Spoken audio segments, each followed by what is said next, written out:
Assalamualaikum warahmatullahi wabarakatuh. Dan salam sejahtera, konnichiwa. Saudara Menteri Besar, Tuan Hafiz yang dimuliakan Tun Musa Hitam,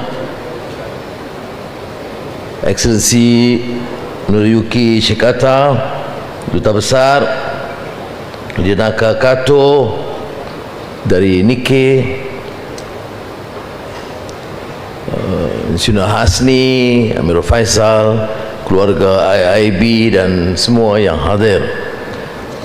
Terima kasih atas kesempatan ini, dan seperti mana yang kita ikuti dan dengar dari ucapan awal tadi, Johor telah meningkat sebagai suatu wilayah yang segar pertumbuhan ekonominya dan rancak kegiatannya, dan kita lihat kepesatan perubahan termasuk kelulusan yang sangat membanggakan.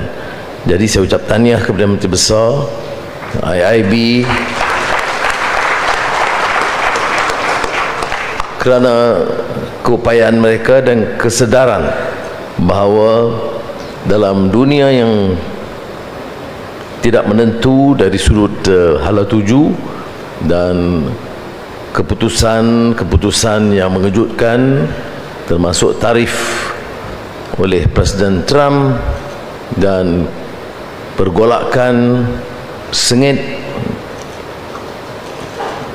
Iran Israel sekarang, dan sebelumnya Gaza, Ukraine, tumpuan kita di Johor, Malaysia dan ASEAN adalah membina kekuatan baru berdasarkan pertumbuhan ekonomi dan kerancakan pertumbuhan. Now, Excellencies, ladies and gentlemen, of course it gives me great pleasure to be associated with Nikkei forum, which I did participate last year, and I did apologize for not being able to attend this year, which coincides with our series of ASEAN meetings, but it is a rare pleasure to be there at that time, also with Prime Minister Kishida, and now our very strong bilateral relations with Japan with Prime Minister Ishiba, who was here, and constantly on telephone, and last month too in his call he did mention, surprisingly, other than the Japanese interest to enhance not only bilateral relations but to increase volume investments by the private sector, is to refer to specifically the Sarawak Green Hydrogen Initiative, and he did mention Johor, Singapore, SEZ. It's interesting for Prime Minister of Japan to now refer not only to Kuala Lumpur, Putrajaya, but also to Johor. But it's a small digression which I need to emphasize and remind us. You see, this strong bond of relations, comradeship between Malaysia and Japan has been referred to, and have been a long-standing operations. I've always encouraged, not only in terms of educational, technological, investments and trade, to be further enhanced, but also to appreciate the need to understand values, ethics and culture, because that will strengthen and fortify our strong bond and relationship. That's precisely the reason when I visited Japan, an official visit recently, I made it a point to go and speak at Keio University, which has produced an outstanding philosopher by the name of Toshihiko Izutsu. Some of his works like God and Man and the Quran, brilliant translation of Quran into Japanese language, and also Taoism and Islam, or Sufism. You see, it is not it's quite unheard. So I encourage some of the Japanese companies to showcase that you have produced great scholars, great minds, great sages and philosophers, that not only understand Taoism and the Japanese culture, but also made very serious attempt to study and deepen their understanding on Islam. And in his epistemological study, I know many of your corporate leaders, including Emirul Faisal, will get very bored, but please do give some attention to this aspect. Epistemological study would refer to the changes that are taking place, the values and ethical principles in Taoism, which had so much in common with Islamic spiritual depth.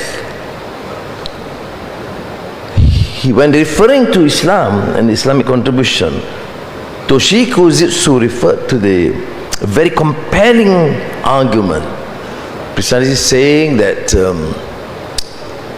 never before in the culture and history of mind that you have a very strong, formidable, moral position, unshackled with power, wealth, and time.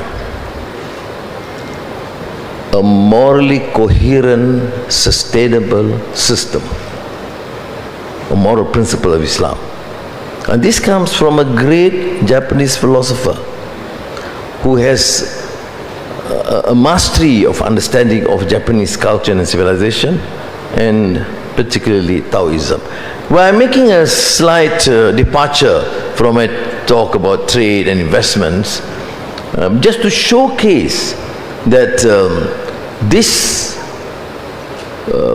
bond could be further fortified, because this will be a guarantee there will be a lasting sense of friendship and trust. Particularly in these days, where in politics and governance and business, there's clearly a deficit of the spirit of humanity, human values, justice, and ethics.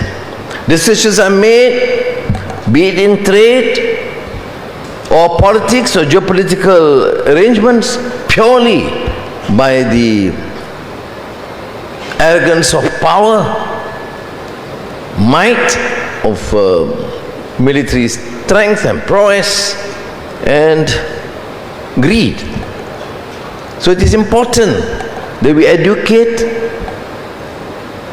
our young to understand and appreciate that after all, this GSS EZEC, Forest City, the fast pace of development in Johor and in Malaysia is finally for the people. And people means the elements of humanity. Humanity means better livelihood, of course, better education, health, technology or new technology or artificial intelligence, but at the same time the principles of, tied to values, ethics and humanity. Okay, that is insofar as culture and civilization is concerned.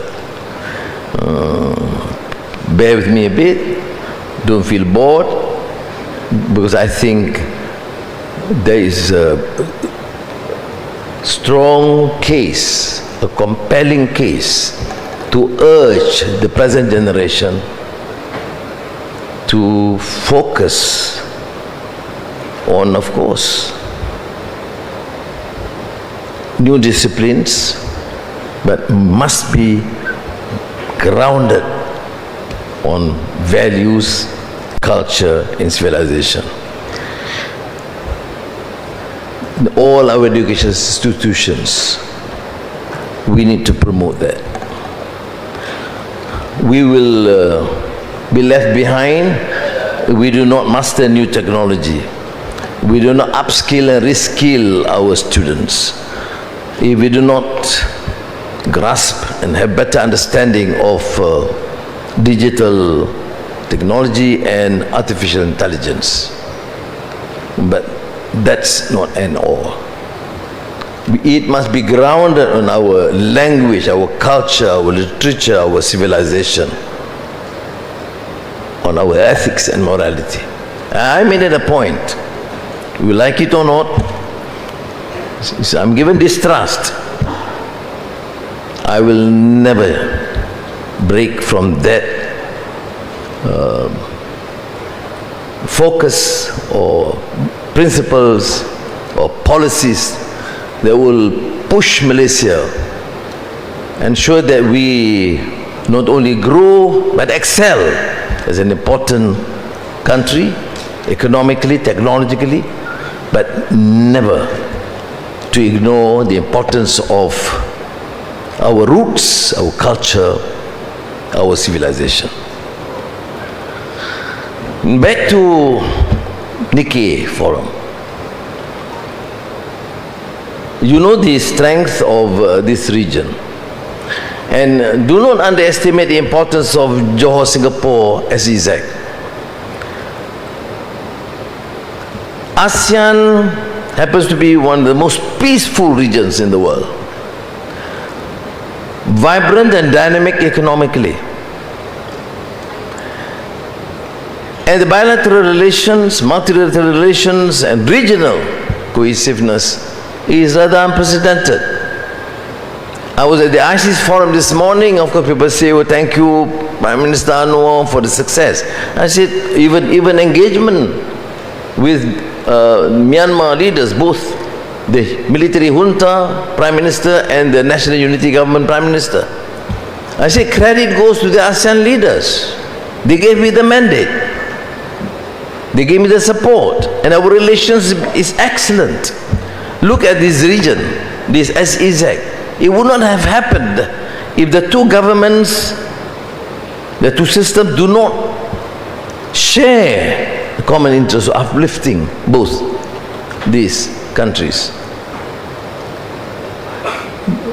This is not an ordinary SEZ. You name me any economic zone that involves two countries based on total trust and working together as a team, formidable team to uplift both societies and countries. And therefore I give credit not only to Malaysian leaders and Johor, but also Singapore friends who have been articulating and supporting this issue. And because of that, precisely because of that, you can see so much interest. I mean, the Japanese are here, the Chinese, the Koreans, the Europeans, and JSSEZ is now known internationally, globally, as a new dynamo. Why? Because of this collaboration, because of the infrastructure in place. That means politically stable, and there's clarity of policies. We were told that sometimes we need new instruments. Invest Malaysia Facilitation Center. I mean, these Johor guys are not easy. Every meeting they make new demands. And if they fail at the state level, they use someone up there. I'm for a good cause. So, this Facilitation Center clearly becomes a major focal point to accelerate the process of approvals, which is unprecedented again. And this becomes therefore a facilitation center both at MITI and Johor as a showcase for other state authorities and some other federal agencies to emulate and progress.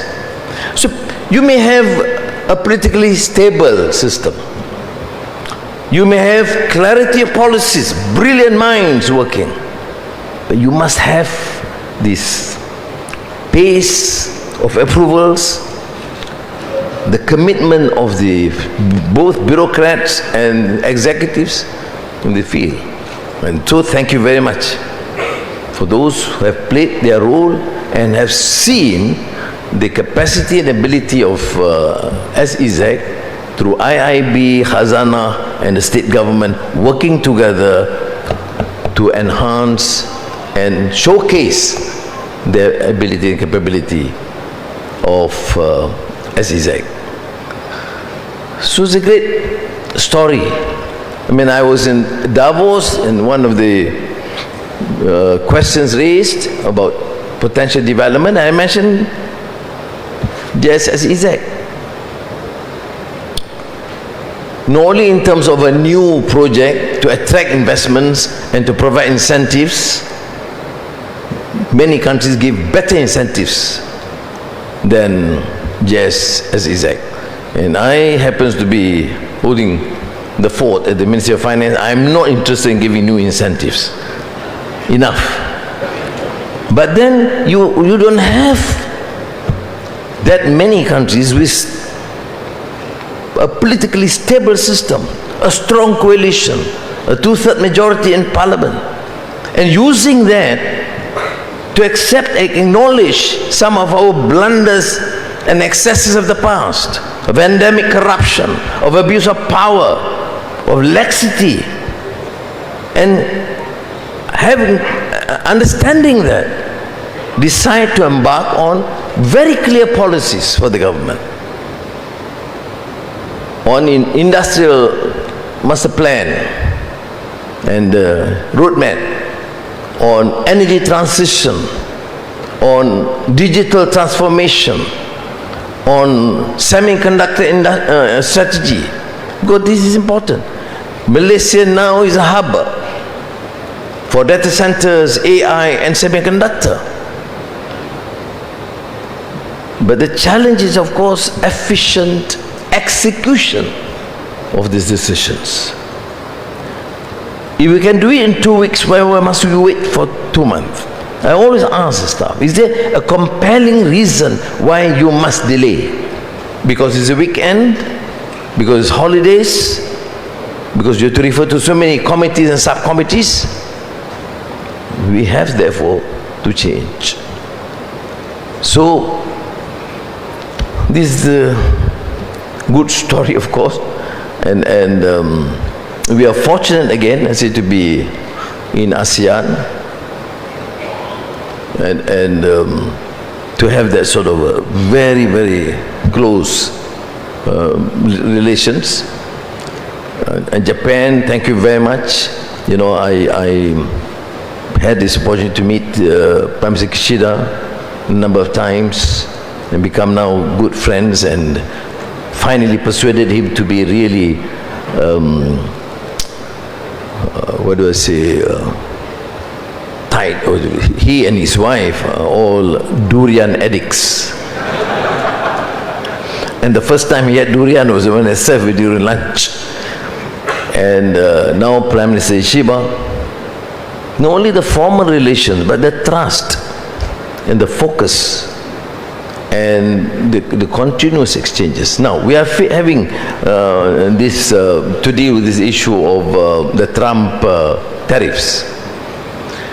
As a country, as a region, we are for rules-based multilateral arrangements.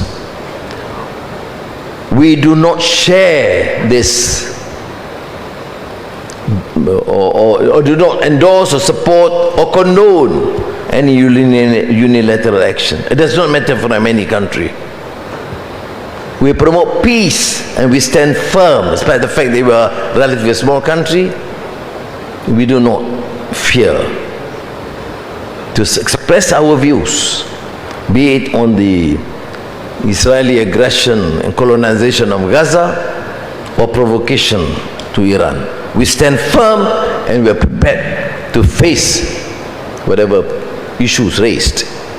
But at the same time, we observe the principle of, or adopt the principle and policy of centrality. Nobody can dictate that we should be too friendly to Japan or China or United States. We are a trading country. We are an open trading country. And the policy must be to protect the interests of this nation and our people. The United States is still cumulatively and present the greatest investor, trading partner with Malaysia. You have E&E here, semiconductor. You know that 60% of our export is to the United States, which means our relations with the United States, notwithstanding our differences in many of the foreign policy issues or this unilateral decision on tariffs, our relation with the United States must remain strong, which means we must continue the engagement. I just received the note from Minister Zafrul this morning about the series of meetings with the Commerce Secretary, with the US Trade Representative, progressing very well in terms of negotiations on tariff. But at the same time, we also represent ASEAN interests. And Prime Minister Ishiba, for example, when he called, he agreed that the Commerce Secretary or Minister of Japan should then coordinate, so that we take an ASEAN position, we work with Japan, Korea and China to engage with the United States. Why? To ensure that trading, investments remain paramount and must be based on a multilateral arrangements. So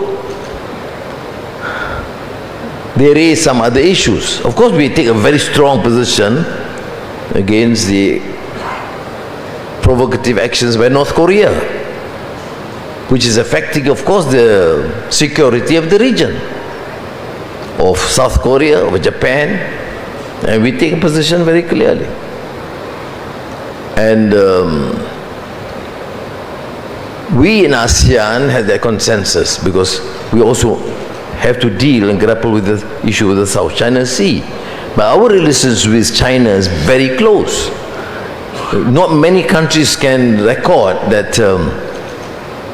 Last month we had, or a month earlier, we had President Xi Jinping on an official visit here, and the following month we had Premier Li Qiang, which could not have happened if our relations with China is not extremely close. Why? Because first, the principle of centrality. Secondly, because we are a trading nation, we need all the investments, support, training, transfer of technology that China can offer, as the Japanese have offered for decades in the past. That is why I think our task is to make sure that we provide all the first incentive, but more so the infrastructure and the environment necessary. I mean, you are fortunate in the sense that you have Pengerang, which has become a major hub, oil and gas in the region, and major players, of course, Aramco. Yesterday, the chairman, president of ConocoPhillips, one of the greatest, biggest oil and gas American company, was here in my office and committed to expand their investments in Sabah. Huge investments into Sabah. Yeah. Which shows what? That if we continue to be pragmatic in our policies, friendly to all countries, and utilize the relations for the betterment of both our countries or our countries in the region, we have the capacity and can certainly excel. And it's important not only for the business community, because you can see for yourself. I mentioned Pengerang, a great, massive oil and gas hub, and the Japanese are coming in for the CCUS even, and we have passed the legislation. We were told it's not enough just to give these technical approvals. They need a clear legislation, and we did pass in a very short space of time. And then we have one of the most dynamic ports in Johor, PTP, extremely efficient and very competitive. And we have airport. And of course, every time I meet the Chief Minister, he would still ask me few billion ringgit more. I say, you contribute first, then we think about new projects. So I join you here merely to say that we are committed to this program and project to ensure not only that you invest, but you benefit.